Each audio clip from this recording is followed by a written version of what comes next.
Hello साथियों, कैसे हैं आप सभी। मैं विवेक एक बार फिर से आप सभी साथियों का आपके अपने परिवार एग्जाम पर मैं हार्दिक स्वागत करता हूं।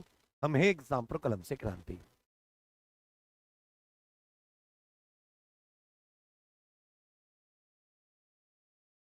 तो चलिए साथियों, जैसा कि आप सभी से वादा किया था कि सुबह आपको करंट अफेयर आधारित स्टैटिक जीके कैसी होती है उसको हम लोग करेंगे। तो आज उसी अपने वादे को आगे निभाते हैं।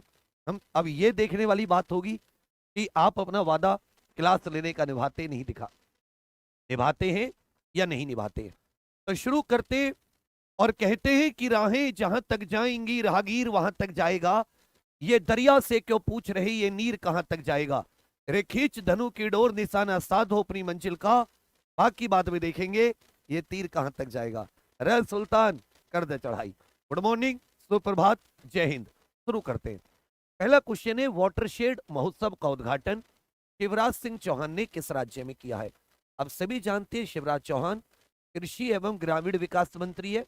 भारत के कृषि एवं ग्रामीण विकास मंत्री, भारत के कृषि एवं ग्रामीण विकास मंत्री है। चलिए, वाटरशेड क्या होता है।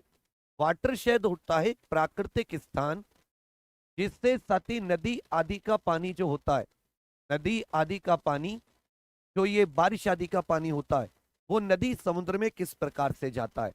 नदी या समुद्र में जो बारिश का पानी होता है वो किस प्रकार से जाता है, जो वर्षा का पानी होता है। तो प्रधानमंत्री जो किसान या आप प्रधानमंत्री कृषि सिंचाई योजना कह सकते हैं, उसके तहत थोड़ा सा ध्यान दीजिएगा।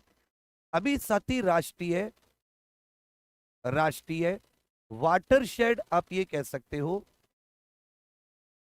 एक साथी कॉन्फ्रेंस आयोजित हुई 10 से 11 नवंबर जिसका नाम था राष्ट्रीय वाटरशेड कॉन्फ्रेंस। अच्छे से याद रखिएगा, राष्ट्रीय वाटरशेड कॉन्फ्रेंस, राष्ट्रीय वाटरशेड कॉन्फ्रेंस। ये पूछेगा 110% बता रहा हूं। राष्ट्रीय वाटरशेड कॉन्फ्रेंस ये 10 से 11 नवंबर को आयोजित हुई। कब? 10 से 11 नवंबर। कहां पर आयोजित हुई? ये गुंटूर करके एक जगह है आंध्र प्रदेश में। कहां पर है भैया? गुंटूर आंध्र प्रदेश में। तो इसी के सेकंड दिन गुंटूर आंध्र प्रदेश में कृषि एवं ग्रामीण विकास मंत्री शिवराज सिंह चौहान ने वाटरशेड महोत्सव का उद्घाटन किया है। ये किसके तहत है? ये प्रधानमंत्री कृषि सिंचाई योजना 2.0 के तहत है। प्रधानमंत्री कृषि सिंचाई योजना, प्रधानमंत्री कृषि सिंचाई योजना जो पहली बार लॉन्च की गई थी, प्रधानमंत्री कृषि सिंचाई योजना, इसमें पूछ लेता है। ये 1 जुलाई 2015 को लॉन्च की गई थी। ये कब लॉन्च की गई थी? 1 जुलाई 2015 पर। 1 जुलाई 2015 को प्रधानमंत्री कृषि सिंचाई योजना लॉन्च की गई। अब यहां पर आंध्र प्रदेश के बारे में पूछ लेगा। याद रखिएगा, आंध्र प्रदेश जो है वो भाषा के आधार पर गठित होने वाला, भाषा के आधार पर गठित होने वाला ये पहला राज्य था। भाषा के आधार पर गठित होने वाला भारत का पहला राज्य कौन सा था? आंध्र प्रदेश। यहां पर एक चीज बहुत अच्छे से याद रखिएगा, आंध्र प्रदेश भाषा के आधार पर गठित होने वाला देश का पहला राज्य था। जो आंध्र प्रदेश था ये भाषा के आधार पर गठित होने वाला कैसा राज्य है? आप कहोगे सर देश का पहला राज्य। यहां पर विधानसभा की 175 सीट है, विधान परिषद की 58 सीट है, द्विसदनीय विधानमंडल है। लोकसभा की साथ ही यहां पर 25 सीट है और राज्यसभा की यहां पर कितनी हो जाती है? 11 सीट हो जाती है। एन चंद्रबाबू नायडू ये आंध्र प्रदेश के मुख्यमंत्री है। तो वाटरशेड महोत्सव का उद्घाटन शिवराज सिंह चौहान ने आंध्र प्रदेश में किया है। ये कृषि और ग्रामीण विकास मंत्री है। क्यों किया है? क्योंकि आंध्र प्रदेश के गुंटूर शहर में राष्ट्रीय वाटरशेड कॉन्फ्रेंस आयोजित हुई है 10 से 11 नवंबर, जो कि प्रधानमंत्री कृषि सिंचाई योजना 2.0 के तहत है। अब प्रधानमंत्री कृषि सिंचाई योजना कब लॉन्च की गई थी? 1 जुलाई 2015 को प्रधानमंत्री कृषि सिंचाई योजना लॉन्च की गई थी। आंध्र प्रदेश के विषय में पढ़ें तो भाषा के आधार पर गठित होने वाला देश का पहला राज्य था। यहां पर विधानसभा की 175, विधान परिषद के 58, लोकसभा की 25 और राज्यसभा की 11 सीटें। लोकसभा की 25 और राज्यसभा की कितनी हो जाती है? आप कहोगे सर 11 सीट। ये गुंटूर आपको याद होगा एक चीज के लिए और फेमस है। किसके लिए? गुंटूर में ही राष्ट्रीय तंबाकू बोर्ड का हेडक्वार्टर भी है। यदि आपसे पूछे राष्ट्रीय तंबाकू बोर्ड जिसका नाम बदल गया है, तो राष्ट्रीय तंबाकू बोर्ड का हेडक्वार्टर कहां पर है? आप कहोगे सर राष्ट्रीय तंबाकू बोर्ड का हेडक्वार्टर ये गुंटूर में। पहले का उत्तर क्या चाहता है? भी आपका बिल्कुल सही है। तब ये जो स्पेशल आपको वन लाइनर चीजें मैं यहां पर लिख रहा हूं, ये सब याद रखिएगा, आपके पेपर में आने वाली चीजें हैं। तो सबके सब साथी सबसे पहले इस क्लास के लिंक को अपने अपने व्हाट्सएप पे लगा दीजिए।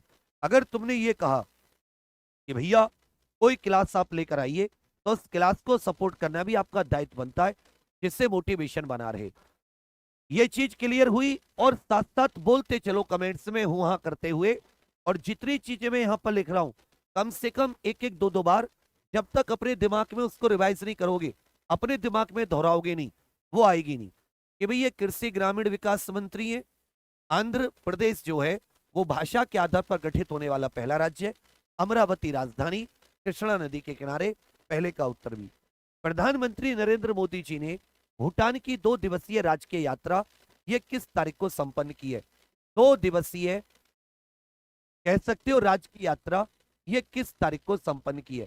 तो अभी साथी आप सभी जानते हैं कि भारत के प्रधानमंत्री 11 से 12 नवंबर भूटान की यात्रा पर थे। भारत के प्रधानमंत्री मोदी जी 11 से 12 नवंबर भूटान की यात्रा पर थे। तो चलिए पढ़ लेते हैं भूटान की यात्रा में क्या क्या हुआ है।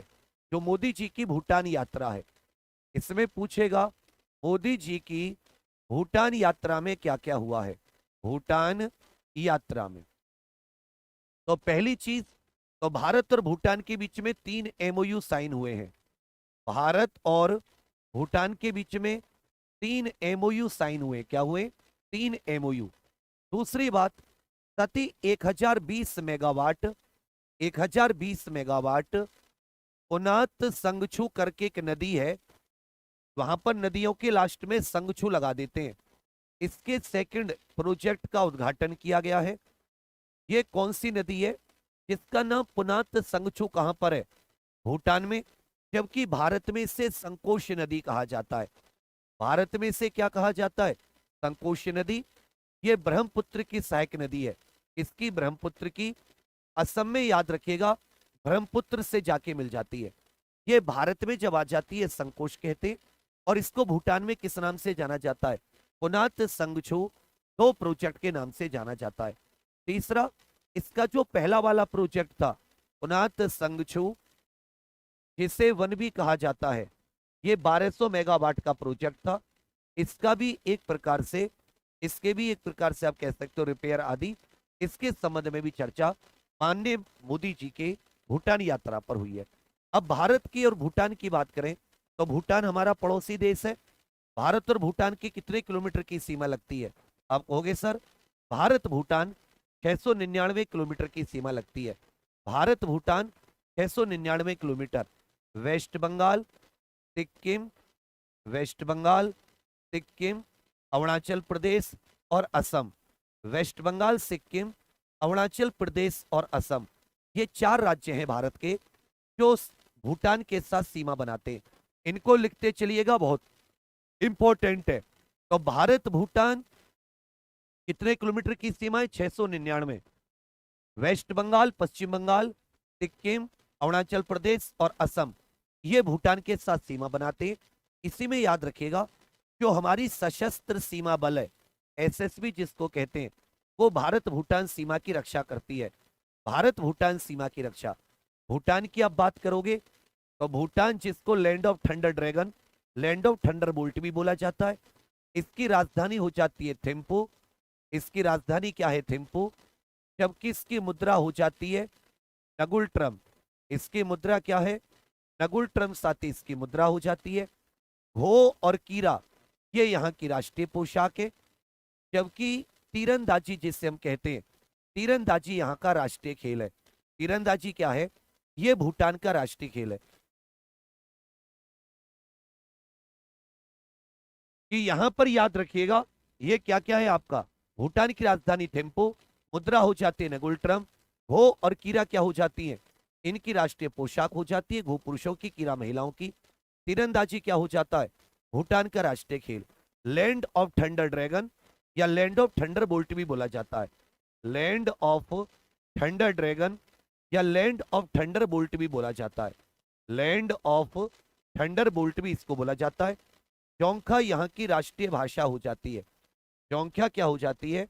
यहाँ की राष्ट्रीय भाषा। याद रखिएगा 18 जुलाई 2008 को 18 जुलाई 2008 को ये एक प्रकार का कह सकते हो कॉन्स्टिट्यूशनल मोनार्की या एक साथ ही यहाँ का भी ये कॉन्स्टिट्यूशनल मोनार्की या यहाँ पर नया संविधान लागू हुआ, ये भी आप कह सकते हैं। इस तरह की जितनी चीजें मैंने आपको एक्स्ट्रा आपके बोर्ड पे लिख रखी है, ये सारी की सारी चीजें आपसे भर भर के पूछता है। ये सारी की सारी चीजें आपसे पूछता है। पूछेगा कि भी जो भूटान है ये कब एक प्रकार से कह सकते हो इसका नया संविधान लागू हुआ या यहाँ पर संवैधानिक राज्यशाही को मंजूरी प्रदान हुई। कि जो एक प्रकार से कह सकते हो जो राष्ट्र का प्रमुख होगा, जैसे भारत में राष्ट्रपति, वो तो राजा होगा, लेकिन बाकी जो सरकार होगी प्रधानमंत्री वगैरह वो चुनाव से बनेगी। तो ये भूटान में कब से लागू हुआ? 18 जुलाई 2008 से। जोंखा यहाँ की भाषा है। Land of thunder dragon, land of Thunderbolt, तीरंदाजी खेल है, घोकीरा पोशाक, थिम्पू, राजधानी मुद्रा हो जाते हैं नगुल ट्रम। भारत भूटान के बीच में कितने एमओयू साइन किए गए? 3। 1020 मेगावाट का पुनात संगछू या संकोच नदी पर। संगोस ब्रह्मपुत्र की सहायक नदी है जो असम में आके मिल जाती है। भारत भूटान सीमा 699 किलोमीटर। पश्चिम बंगाल, सिक्किम, अरुणाचल प्रदेश, असम, ये 4 राज्य हैं जो भारत और भूटान की सीमा बनाते हैं। प्रश्न संख्या 3, भारत अंतरराष्ट्रीय विज्ञान महोत्सव 2025 का आयोजन ये किस शहर में होगा? ये याद रखिएगा दिसंबर 2025 में, दिसंबर 2025 में अंतरराष्ट्रीय विज्ञान महोत्सव, भारत अंतरराष्ट्रीय या ये कह सकते हैं इंडियाज इंटरनेशनल साइंस फेस्टिवल, और ये 11वां संस्करण है इसका। कौन सा संस्करण है? 11वां संस्करण। इसका साथ ही 11वां संस्करण है। भारत अंतरराष्ट्रीय विज्ञान महोत्सव का 11वां संस्करण दिसंबर 2025 में चंडीगढ़ की पंजाब यूनिवर्सिटी में होगा। चंडीगढ़ के पंजाब विश्वविद्यालय में इसका आयोजन किया जाएगा। चंडीगढ़ के कहा? पंजाब विश्वविद्यालय। अच्छे से याद रखिएगा। चंडीगढ़ साथ ही एक यूनियन टेरिटरी है। चंडीगढ़ क्या है? एक यूनियन टेरिटरी। पंजाब और हरियाणा की राजधानी है। पंजाब और हरियाणा की राजधानी है। ये पंजाब और हरियाणा की राजधानी। इसमें राज्यसभा की कोई सीट नहीं है। चंडीगढ़ केवल लोकसभा की एक सीट है। चंडीगढ़ क्या है? यूनियन टेरिटरी है। पंजाब और हरियाणा की राजधानी, ये पंजाब और हरियाणा दोनों की राजधानी है। इसका ये भारत की स्वतंत्र भारत की या ये कह सकते हैं स्वतंत्र भारत की प्रथम प्लान्ड सिटी थी। प्रथम योजनाबद्ध शहर या पहली प्लान्ड सिटी। प्लान्ड सिटी वो शहर होते हैं जिनको प्लान करके बनाया जाता है, जिनको पूरी तरीके से योजना बनाकर बनाया जाता है। इसके डिजाइनर थे ली कार्बूजियर। इसके डिजाइनर कौन थे भैया? कहोगे सर ली कार्बूजियर। इसके डिजाइनर कौन थे? तो कहोगे सर ली कार्बूजियर। ये बहुत इंपॉर्टेंट पॉइंट है। इसके डिजाइनर कौन थे? ली कार्बूजियर। स्वतंत्र भारत की पहली प्लांट सिटी थी। लोकसभा की एक सीट। चंडीगढ़ यूनियन टेरिटरी है। पंजाब और हरियाणा की राजधानी। पंजाब और हरियाणा की राजधानी। यहां पर याद रखिएगा रॉक गार्डन करके यहां पर कुछ पर्यटन स्थल है जिसको नेकचंद गार्डन भी कह देते हैं, जिसको भैया नेकचंद गार्डन भी कह देते हैं। यहीं पर सुखना झील, यहीं पर कौन सी झील है? हो गए सर सुखना लेक या सुखना झील। ओपन हैंड मॉन्यूमेंट, खुला हाथ का एक स्मारक स्थल भी है, ये भी यहीं पर स्थित है। ओपन हैंड स्मारक ये भी चंडीगढ़ में स्थित है। ओपन हैंड स्मारक ये भी कहां पर स्थित है? तो आप कहोगे सर ओपन हैंड स्मारक ये भी चंडीगढ़ में स्थित है। इसके अलावा 2 चीजें और यहां पर याद रख लीजिएगा जो इंपॉर्टेंट है, एक बुरेल किला और एक मनी माजरा किला। यहां पर 2 साथी फोर्ट भी है। एक का नाम है बुरेल फोर्ट या बुरेल किला भी कह सकते हो, और एक का नाम है मनी माजरा किला। मनी माजरा किला, मनी माजरा किला। तो ये हो जाते भारत अंतर्राष्ट्रीय विज्ञान महोत्सव 2025। ये 11वां संस्करण होगा। चंडीगढ़ की पंजाब विश्वविद्यालय में चंडीगढ़ में आयोजित किया जाएगा। चंडीगढ़ एक यूनियन टेरिटरी है। राज्यसभा में कोई इसमें प्रतिनिधित्व नहीं है, केवल लोकसभा में एक सीट है। पंजाब हरियाणा की राजधानी, स्वतंत्र भारत की पहली प्लान सिटी। पूछेगा कि भाई इसका आर्किटेक्ट कौन था, इसका वास्तुकार कौन था, या ये पूछेगा आपसे 1953 में नींव रखी थी जवाहरलाल नेहरू ने, क्या बोलते हैं, चंडीगढ़ की। इसका आर्किटेक्ट कौन था, ली कार्बूसियर। यहाँ पर कौन कौन से पर्यटन स्थल है, रॉक गार्डन जिसको नेकचंद गार्डन भी कहते, सुखना झील, बुरेल फोर्ट हो जाता है, मनी माजरा किला, ओपन हैंड स्मारक। तो तीसरे का बिल्कुल सही उत्तर क्या जाता है, सी आपका बिल्कुल सही है। सालू मर्दा थिमक्का ये कौन थी जिनका 114 वर्ष में निधन हो गया।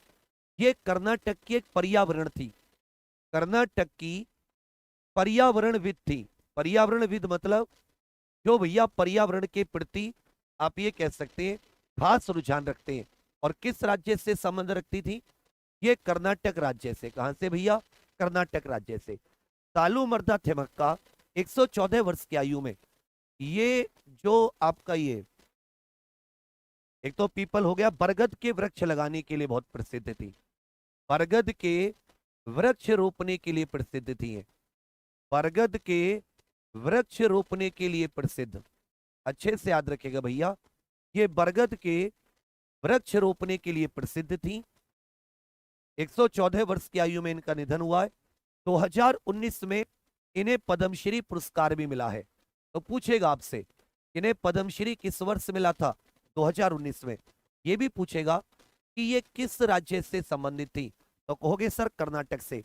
या ये पूछ सकता है सालू मर्दा थिमक्का ये किस क्षेत्र से संबंध रखती थी, तो अच्छे से याद रखेगा ये पर्यावरणविद थी। ये कौन थी भैया, कहोगे सर पर्यावरणविद।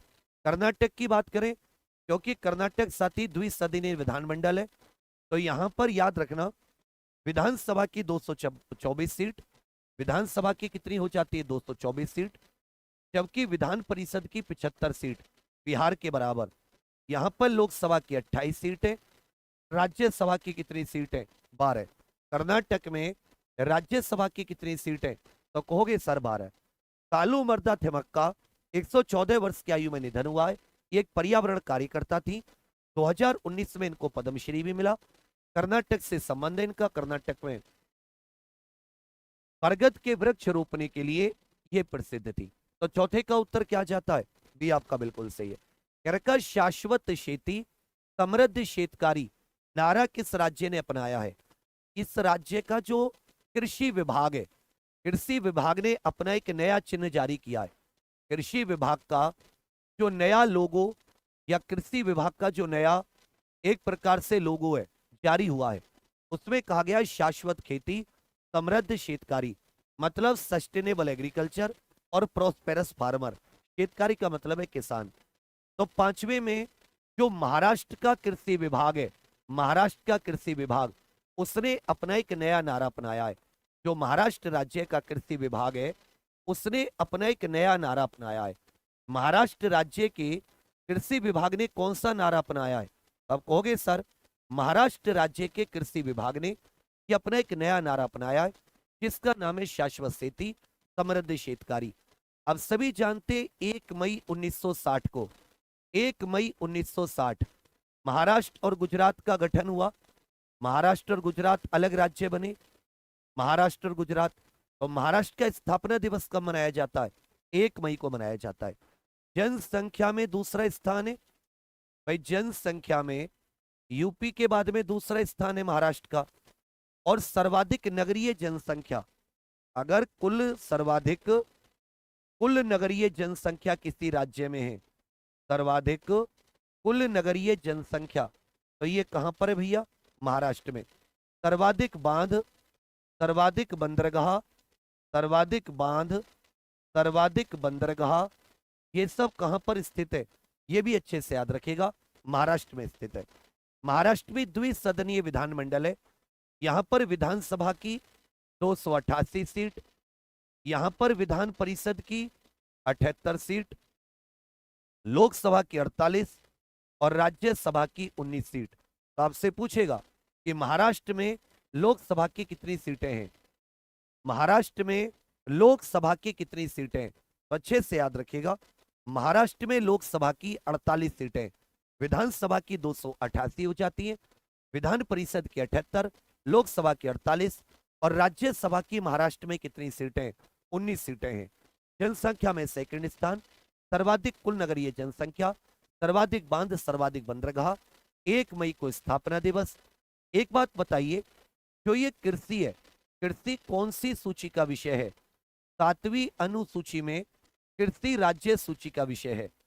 7वीं अनुसूची में कृषि किस सूची का विषय है? होगे सर, 7वीं अनुसूची में कृषि राज्य सूची का विषय। 5वें का उत्तर सी आपका बिल्कुल सही है। 5वें का उत्तर सी आपका यहाँ पर बिल्कुल सही है। फिर से आप सभी साथियों को बताऊं कि मैं कमेंट देख रहा था कि कौन कौन यूट्यूब से पढ़ता है। जैसे 99 का ना लेकर मैंने 9,999 रुपए का कोई कोर्स निकाला हो। बेटा वो तो मैं आपको एक नोट्स दे रहा हूँ, एक जगह टिक कर। इतने बढ़िया नोट्स से भटकना बंद हो जाएगा। 6-7-8 घंटे प्रॉपर क्रम से पढ़ लोगे, नोट्स पढ़ के आओगे, फिर क्लास में सीखोगे, फिर दोबारा से रिवीजन करोगे। उससे बेस्ट कुछ भी नहीं है। और एक क्रम मिल जाएगा, सीक्वेंस। अगर बिल्कुल क्रम से सीक्वेंस से बढ़िया से पढ़ना चाहते हो तो मैंने तो आर्थिक लोड आप पे दिया ही नहीं।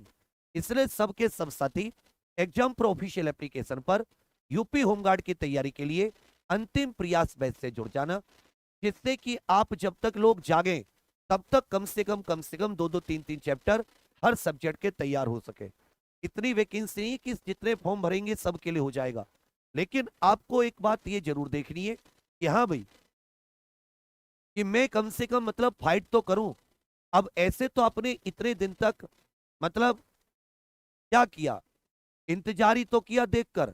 इस बार क्या आप इसको चीज को चले जाने दोगे कि चलो भाई कोई बात नहीं, हाथ से चली जाए तो क्या ही हो गया, कोई देखने थोड़ी ना बैठा है? क्या ये पॉसिबल है? क्या ये सह पाओगे? मेरी तो समझ से बाहर है। तो क्रम से पढ़ने में दिक्कत क्या है? चलिए भैया आगे आ जाते हैं। सकुराजिमा ज्वालामुखी ये किस देश में फटा है? सकुराजिमा ज्वालामुखी याद रखिएगा, इस देश के क्यूसू द्वीप पर, इस देश के क्यूसू द्वीप पर यह सकुराजिमा ज्वालामुखी फटा है। अब जान लेते हैं। देखिए ये है जापान का द्वीप, जो क्यूशू है ये जापान के दक्षिण में स्थित है। सकुराजिमा ज्वालामुखी ये जापान में फटा है। जापान की बात करें तो आप जानते हैं जापान की राजधानी क्या हो जाती है? जापान की राजधानी है टोक्यो।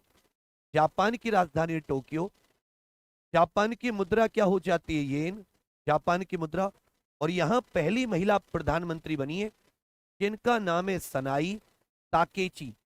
सनाई ताकेची करके ये यहाँ की याद रखेगा, प्रथम महिला प्रधानमंत्री बनी है सनाई ताकेची, जापान की पहली महिला प्रधानमंत्री। 100% ये क्वेश्चन आएगा, 100% ये साथी क्वेश्चन आएगा। सनाई ताकेची ये जापान की पहली महिला प्रधानमंत्री। तो इसको यहाँ पे 5 स्टार लगा लो। जापान की पहली प्रधानमंत्री सनाई ताकेची, मुद्रा येन, राजधानी टोक्यो। टोक्यो में आपको याद होगा संयुक्त राष्ट्र विश्वविद्यालय भी है। टोक्यो में कौन सा विश्वविद्यालय स्थित है? संयुक्त राष्ट्र विश्वविद्यालय टोक्यो में स्थित है। यहीं पर याद रखिएगा जापान मुख्य रूप से 5 द्वीप से मिलकर बना है। 5 द्वीप जो उत्तर से दक्षिण को इस प्रकार है। उत्तर से दक्षिण एक हो जाता भैया होक्काइडो, ये सबसे उत्तर में स्थित है होक्काइडो। दूसरा हो जाता है होन्शु द्वीप। ये जो होन्शु है ये क्षेत्रफल में सबसे बड़ा है और सबसे महत्वपूर्ण शहर जो है जैसे टोक्यो वगैरह ये सब इसी द्वीप पर स्थित है, होन्शु द्वीप पर। Hokkaido, Honshu. तीसरा हो जाता है शिकोकू। तीसरा क्या है? शिकोकू। चौथा हो जाता है क्यूसू, यही क्यूशू द्वीप जिस पर यह सकुराजिमा ज्वालामुखी फटा है। और सबसे छोटा सा होता है ये सबसे दक्षिण में, जिसका नाम है ओकिनावा। तो यहां पर अच्छे से याद रखेगा जापान मुख्य कितने द्वीपों से मिलकर बना है? 5। उत्तर से दक्षिण होक्काइडो, होन्शु सबसे बड़ा है, टोक्यो राजधानी भी इसी पर स्थित है, शिकोकू, क्यूसू और सबसे दक्षिण में कौन सा स्थित है? कहोगे सर ओकिनावा। संयुक्त राष्ट्र विश्वविद्यालय कहां पर स्थित है? टोक्यो में। मुद्रा येन। प्रधानमंत्री क्या हो जाती है? सनाई तकाची। जापान आपका बिल्कुल सही उत्तर हो जाता है। प्रश्न संख्या 7, हिंदी के लिए बाल साहित्य पुरस्कार 2025 किसे मिला?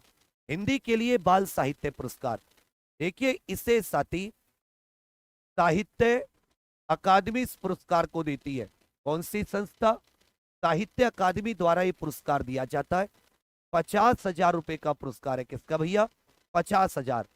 22 तो 8वीं अनुसूची की, 23वीं हो जाती है अंग्रेजी और 24वीं हो जाती है राजस्थानी हिंदी। इन 24 भाषाओं में लिखे साहित्य के लिए बाल साहित्य पुरस्कार 50,000 रुपए का कौन देती है? होगे सर साहित्य अकादमी। हिंदी के लिए सुशील शुक्ला को मिला है। हिंदी के लिए किसको मिला है? सुशील शुक्ला। इन्होंने साथी 1/12 करके इन्होंने बच्चों की कहानियों की पुस्तक लिखी है। इस पुस्तक के लिए सुशील शुक्ला को हिंदी का बाल साहित्य पुरस्कार 2025 दिया गया। हिंदी का बाल साहित्य पुरस्कार 2025 किसको दिया गया? तो कहोगे सर सुशील शुक्ला। इनके किस किताब के लिए? 1/12 के लिए। 1/12 सुशील, बच्चों को सुशील होना चाहिए। 7वें का उत्तर सी आपका बिल्कुल सही है। पूछा है NDEM प्लेटफॉर्म ये किस संगठन ने विकसित किया है? नेशनल डिजास्टर इमरजेंसी मैनेजमेंट करके इसका नाम है। इसका नाम क्या भैया? नेशनल डिजास्टर इमरजेंसी मैनेजमेंट की राष्ट्रीय आपदा या national database for emergency management, इसकी फुल फॉर्म लिख लीजिए। National database, national database for emergency management. तो आपातकालीन जो कुछ ऐसी समस्या आती है उसका प्रबंधन करने के लिए ये एक नेशनल डेटाबेस बनाया है, राष्ट्रीय डेटाबेस। तो national database for emergency management ये किसके द्वारा तैयार किया गया है? ये इसरो के द्वारा तैयार किया गया है। किसके द्वारा? इसरो के द्वारा। इंडियन स्पेस रिसर्च ऑर्गेनाइजेशन, इसकी स्थापना कब हुई भैया? 15 अगस्त 1969 को इसकी स्थापना हुई है। 15 अगस्त 1969। जबकि हेडक्वार्टर कहां पर है? तो हेडक्वार्टर याद रखेगा बेंगलुरु में स्थित है। हेडक्वार्टर कहां पर है? बेंगलुरु। इसरो के कुछ अन्य संस्थान भी है, जैसे विक्रम साराभाई स्पेस सेंटर, ये केरल के तिरुवनंतपुरम में है। केरल के तिरुवनंतपुरम में Vikram Sarabhai space centre. Indian institute of remote sensing ये देहरादून में स्थित है। Indian institute of remote sensing, यहीं पर नेशनल रिमोट सेंसिंग सेंटर करके जो है ये हैदराबाद में स्थित है। ये कहां पर है भैया? हैदराबाद में। National physical laboratory, national physical laboratory या ये कह सकते हैं फिजिकल रिसर्च लेबोरेटरी, ये अहमदाबाद में स्थित है। इसरो की एक संस्था है जिसका नाम क्या है? होगे sir physical research laboratory, PRLB कह देते हैं। फिजिकल रिसर्च लेबोरेटरी ये कहां पर है? ये अहमदाबाद में स्थित है, अहमदाबाद। इसी प्रकार स्पेस एप्लीकेशन सेंटर ये भी कहां पर स्थित है? गुजरात के अहमदाबाद में स्थित है, गुजरात के अहमदाबाद में। तो ये साथी अच्छे से याद रखेगा। नेशनल एटमॉस्फेरिक रिसर्च लेबोरेटरी ये तिरुपति आंध्र प्रदेश में स्थित है, तिरुपति आंध्र प्रदेश में।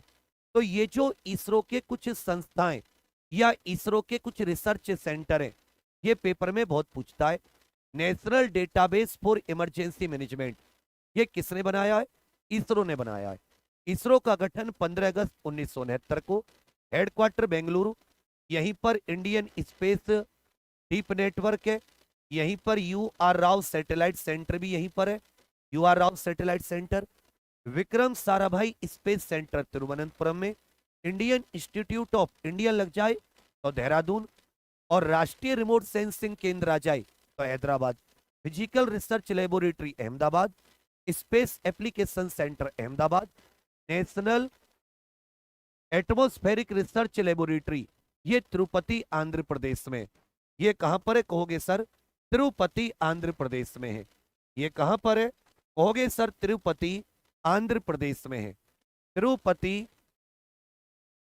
आंध्र प्रदेश में है। तिरुपति आंध्र प्रदेश में। तो आठवें का उत्तर क्या जाता है? डी आपका यहां पर बिल्कुल सही है। प्रश्न संख्या 9, रिफ्ट वैली फीवर ये किस रोग जनक से होता है? एक बीमारी जो चर्चा में जिसका नाम है रिफ्ट वैली फीवर, ये इनमें से किसके कारण होता है? बैक्टीरिया, वायरस, फंगस या प्रोटोजोआ? बैक्टीरिया, वायरस, फंगस या प्रोटोजोआ?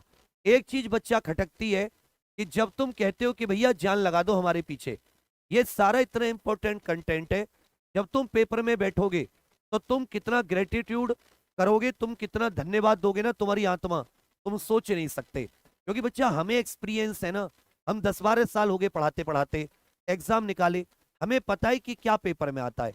अगर तुम थोड़ा सा खुद को सही कर लो, ये क्लास कितने बजे शुरू होती थी? 7 बजे।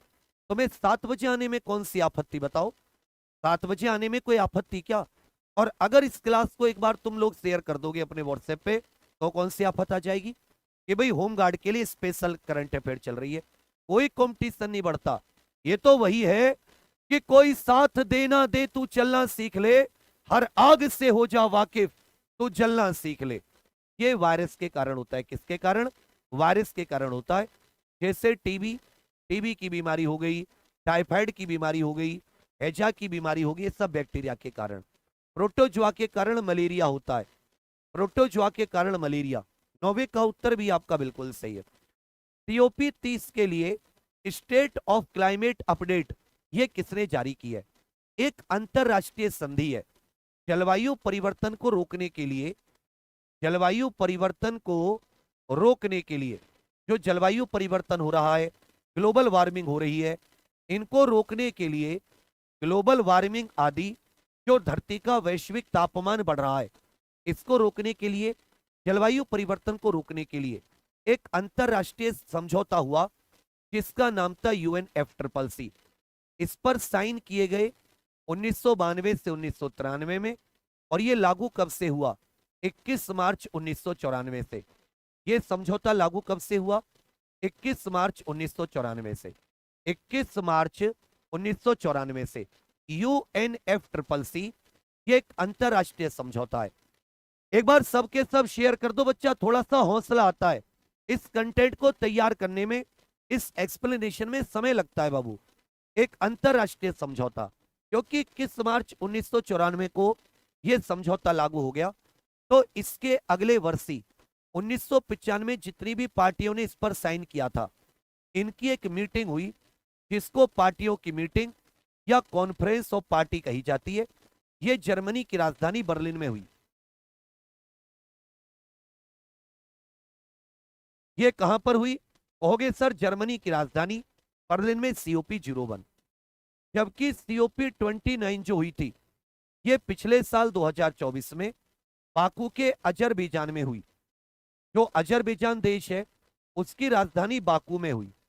और जो ये COP 30 है जो इस साल हो रही है 2025 में, ये बेलिम करके एक शहर है ब्राजील में, दक्षिण अमेरिका का देश है ब्राजील, उसके बेलेम शहर में आयोजित हो रही है।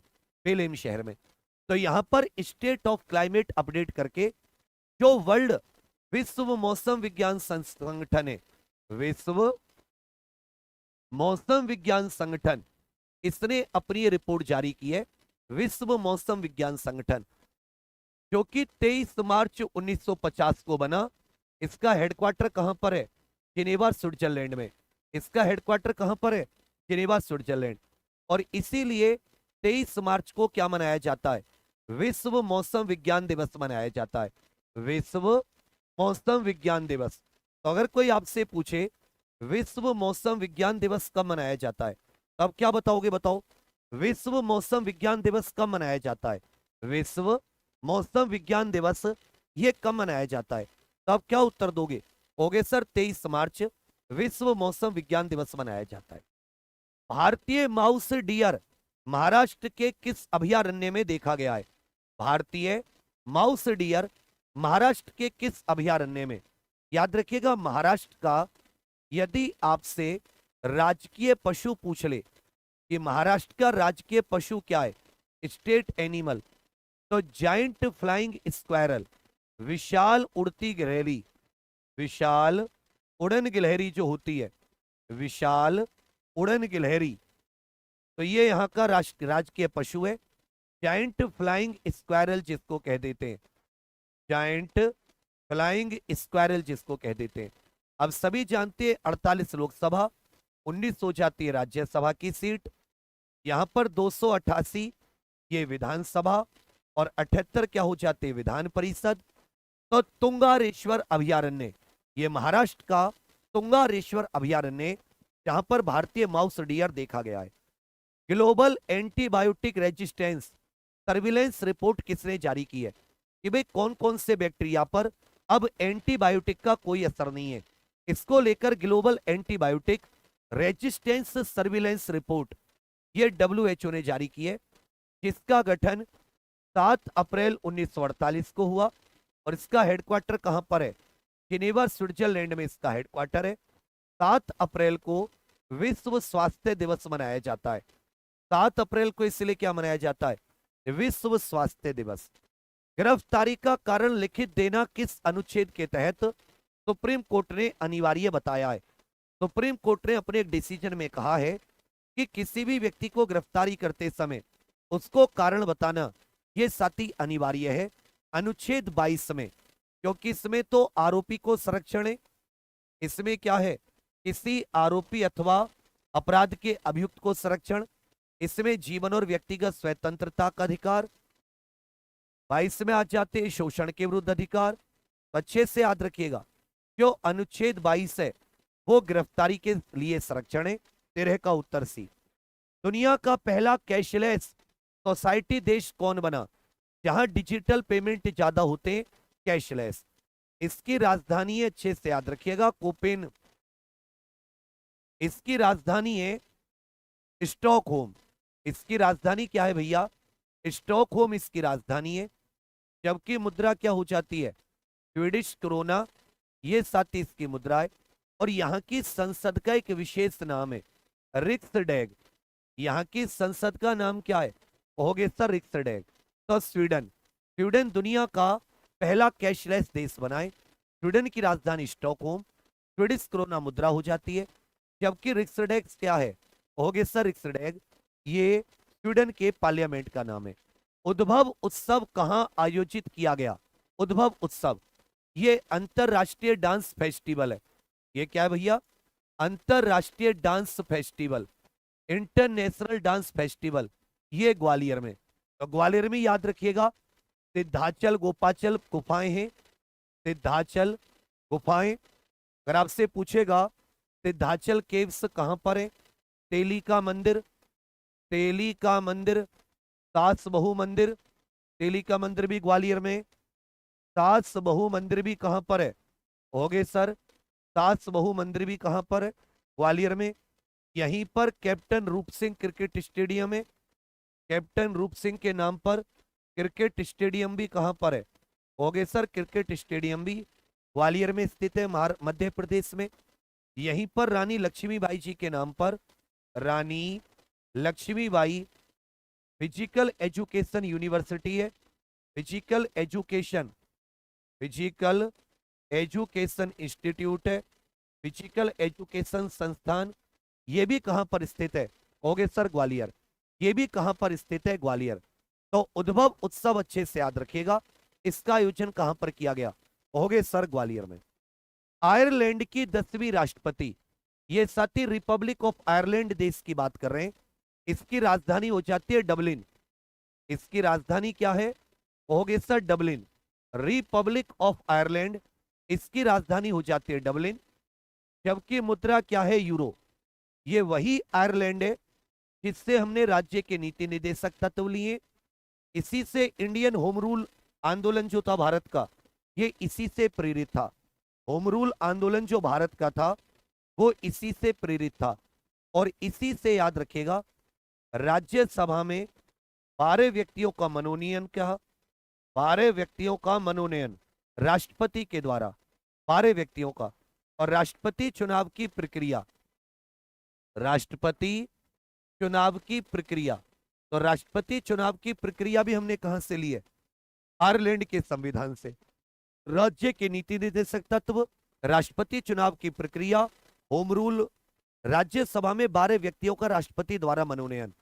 आयरलैंड की 10वीं राष्ट्रपति कैथरीन कोनोली चुनी गई है। कौन चुनी गई है? Catherine Connolly. ये भी बहुत इंपॉर्टेंट क्वेश्चन है। आयरलैंड की 10वीं कौन चुनी गई है? होगे सर कैथरीन कोनोली। अब देख लेता हूं आपको कितना आता है, कितना आपने नहीं सीखा। तो साथी, महाराष्ट्र राज्य के लोकसभा, राज्यसभा, विधानसभा, विधान परिषद की सीट बताइए। यही काम आपको आंध्र राज्य का करना है और यही काम साथी आपको कर्नाटक का करना है। यही आपको कर्नाटक का करना है। यही आपको क्या करना है? कर्नाटक का। आपको चंडीगढ़ का वास्तुकार बताना है। ये वन लाइनर जो आज की क्लास पर स्ट्रेटेजी के क्वेश्चन बन सकते हैं। चंडीगढ़ का वास्तुकार। आपको बताने सिद्धाचल केव्स कहां पर है? सिद्धाचल गुफाएं ये कहां पर स्थित है? सिद्धाचल गुफाएं ये कहां पर स्थित है? आपको बताने बुरेल किला ये कहां पर स्थित है? बुरेल किला ये कहां पर स्थित है? भाषा के आधार पर गठित होने वाला पहला राज्य। भाषा के आधार पर गठित होने वाला पहला राज्य। भाषा के आधार पर गठित होने वाला पहला राज्य। आपको बताने भूटान। ये साथी यहां पर संविधान कब लागू हुआ? भूटान में संविधान कब लागू हुआ? भूटान की राजधानी आपको बतानी है। भूटान की मुद्रा आपको बतानी है। भूटान की राजकीय भाषा बतानी है। भूटान का राजकीय खेल बताना है। भूटान की राष्ट्रीय पोशाक बतानी है और आपको भूटान का उपनाम भी बताना है। भूटान का उपनाम कि भारत और इसमें भूटान का उपनाम क्या है। उसके बाद में आ जाता है आपको आयरलैंड की राजधानी मुद्रा बतानी है। आयरलैंड की राजधानी मुद्रा। आपको भैया जापान की राजधानी मुद्रा बतानी है। जापान की राजधानी मुद्रा। आपको स्वीडन की राजधानी मुद्रा बतानी है। आपको स्वीडन की राजधानी मुद्रा बतानी है। स्वीडन की राजधानी मुद्रा। इनको बताइए फटाफट फटाफट। यहीं से पता चल जाएगा कि आपने स्टैटिक जीके में एक्स्ट्रा क्या सीखा। स्टैटिक जीके में तो देखिए, महाराष्ट्र में लोकसभा 48, राज्यसभा 19, 288, विधान परिषद 78। आंध्र प्रदेश में लोकसभा 25, राज्यसभा 11, विधानसभा 175 और 58 हो जाती है विधान परिषद। कर्नाटक में विधान परिषद ये हो जाती है आपकी 224, जबकि यहां पर हो जाती है 28 और 12, 28 लोकसभा। और कर्नाटक में राज्यसभा कितनी है?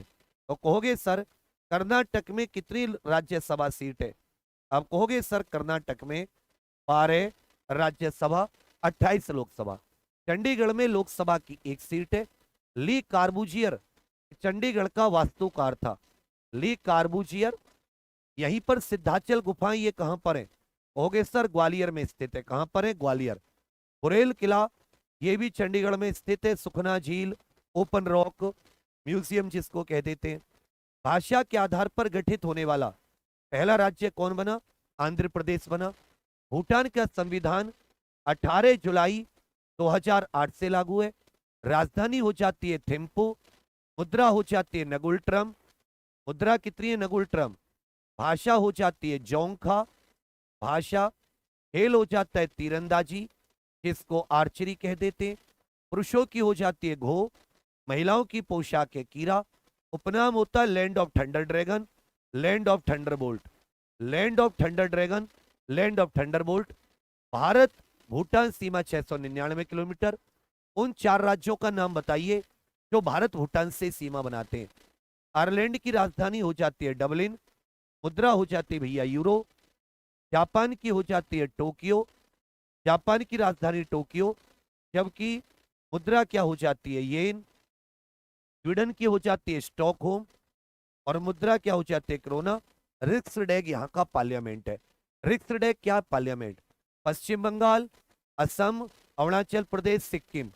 पश्चिम बंगाल, असम, अरुणाचल प्रदेश, सिक्किम। पश्चिम बंगाल, असम, अरुणाचल प्रदेश, सिक्किम। पश्चिम बंगाल, असम, अरुणाचल प्रदेश, सिक्किम। फिर बताइए कि Rani Lakshmibai physical education institute कहां पर है? Rani Lakshmibai Rani Lakshmibai physical education, physical education जो शारीरिक शिक्षा होती है, इसको लेकर इंस्टीट्यूट संस्थान, ये साथी कहां पर स्थित है? इसको लेकर संस्थान ये कहां पर स्थित है? आपको बताना है इसरो के कुछ संस्था। फिजिकल रिसर्च लेबोरेटरी कहां पर है? Space application centre, India deep space network कहां पर है? U R Rao satellite centre कहां पर है? सैटेलाइट केंद्र कहां पर है? यू आर राव सैटेलाइट केंद्र ये कहां पर है? Vikram Sarabhai space centre, national remote sensing centre, Indian institute of remote sensing. Indian institute of remote sensing भी आपको बताना है ये कहां पर स्थित है। ये इसरो के कुछ संस्थान है और ये आज का ही है, ऐसा मत समझना कि मैं इसको किसी, आपको बताना है विश्व मौसम विज्ञान दिवस कब होता है? विश्व मौसम विज्ञान दिवस, विश्व मौसम विज्ञान दिवस, विश्व स्वास्थ्य दिवस, विश्व स्वास्थ्य दिवस भी आप ही को बताना है कि विश्व स्वास्थ्य दिवस कब होता है, वर्ल्ड हेल्थ डे कब होता है, वर्ल्ड हेल्थ डे ये साथी कब होता है। इसी में बताना है डीपीएसपी राज्य के नीति निदेशक तत्व भारत ने किस देश के संविधान से, भारत ने किस देश के संविधान से। तो Rani Lakshmibai physical education institute, captain Roop Singh cricket stadium, ये ग्वालियर में स्थित है। कहां पर भैया? ग्वालियर। फिजिकल रिसर्च लेबोरेटरी और स्पेस एप्लीकेशन सेंटर ये अहमदाबाद में। इसरो का headquarter IDCN U R Rao satellite centre ये बेंगलुरु में। विक्रम साराभाई स्पेस सेंटर ये तिरुवनंतपुरम केरल में। नेशनल रिमोट सेंसिंग संस्था ये हैदराबाद में। Indian remote sensing, Indian institute of remote sensing ये देहरादून में। विश्व मौसम विज्ञान दिवस 23 मार्च को और विश्व स्वास्थ्य दिवस ये 7 अप्रैल को। डीपीएसपी हमने आयरलैंड के संविधान से लिए। आपको बताना है जापान, जापान की पीएम का नाम बताइए और आयरलैंड की राष्ट्रपति का नाम बताइए। आयरलैंड की राष्ट्रपति का नाम बताइए। तो ये हो जाती है सनाई तकेची, सनाई तकेची, और ये हो जाती है कैथरीन कोनोली, कैथरीन कोनोली। अब जो मैंने यहां पर आपको वन लाइनर में दिए, जो मैंने यहां पर आपको क्या दिए, कहोगे सर वन लाइनर में, यही क्वेश्चन आपसे किस में पूछता है, यही क्वेश्चन वो आपको सीधे सीधे ऑप्शन देकर पूछेगा। ये होती है स्टैटिक जीके किसके साथ पढ़ना, करंट के साथ पढ़ना, जिसमें आप कम से कम राज्यों की लोकसभा राज्यसभा जान जाओगे। फिर जब लोकसभा राज्यसभा हो गई तो उनके राज्य के पशु पक्षी जान जाओगे।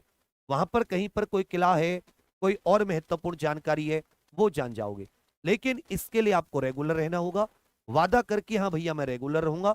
इसके लिए आपको मेहनत करनी होगी, इसके लिए आपको मेहनत करनी होगी। यहां तक किसी को कोई दिक्कत, क्लास कैसी लगी सबके सब बताओ। और जिसके अंदर जज्बा नहीं है ना पढ़ने का, पहली बात तो उसको ये समझ में नहीं आएगी कि ये क्लास है क्या। जिसके अंदर जज्बा नहीं है, जिसको ये नहीं है कि हाँ भाई मुझे कुछ कर गुजरना है, मुझे सबसे ज्यादा नंबर लेकर आने तभी मेरा सिलेक्शन होगा, सबसे पीछे रहने वाले का सिलेक्शन होता है या सबसे ज्यादा नंबर लाने वाले का सिलेक्शन होता है। एक सिंपल सी चीज बताओ तुम, तो तुम में से एक भी नहीं कहेगा कि भाई सबसे कम या सबसे पीछे नंबर लाने वाले का सिलेक्शन होता है। तुम सब यही कहोगे सर हमें लिस्ट में सबसे ज्यादा नंबर लेकर आएंगे तभी सिलेक्शन होगा, टॉप अच्छे। ये चीज तुम्हें समझ में नहीं आती, उसके लिए पढ़ना पड़ेगा। तो सबके सब साथी रेगुलर आइए और सुबह 7 बजे शुरू होती है।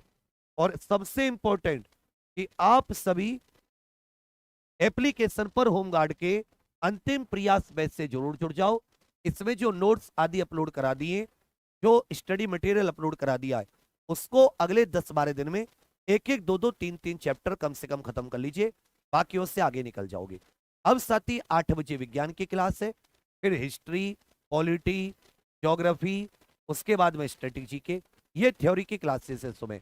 और शाम को 7 बजे से, शाम को 4 बजे से फिर से प्रैक्टिस शुरू हो जाती है। तो एक बार फिर से आप सभी के लिए बहुत सारी शुभकामनाएं।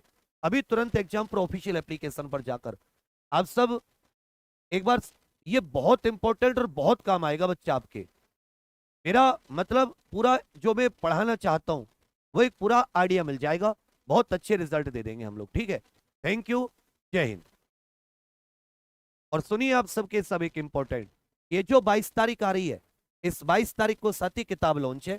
तो यहां पर एक कमेंट में एक लिंक लगा हुआ है, आप सब लोग कमेंट के इस लिंक को यहां पर लाइक कर जाना। कमेंट के लिंक को क्लिक करके क्या कर जाना, ओके सर, कमेंट के लिंक को क्लिक करके यहां पर इसको लाइक कर जाना। सबके सब इसको लाइक जरूर कर जाना। यहां पर एक कमेंट लगी हुई है, यूपी होमगार्ड जी के बेस्ट बुक। तो सारे के सारे साथी यही गुरु दक्षिणाएं, इसको सबके सब लाइक जरूर कर जाना। 1 सेकंड का समय लगेगा, इसको लाइक कर जाना, ठीक है भैया। चलिए, थैंक यू, धन्यवाद, जय हिंद।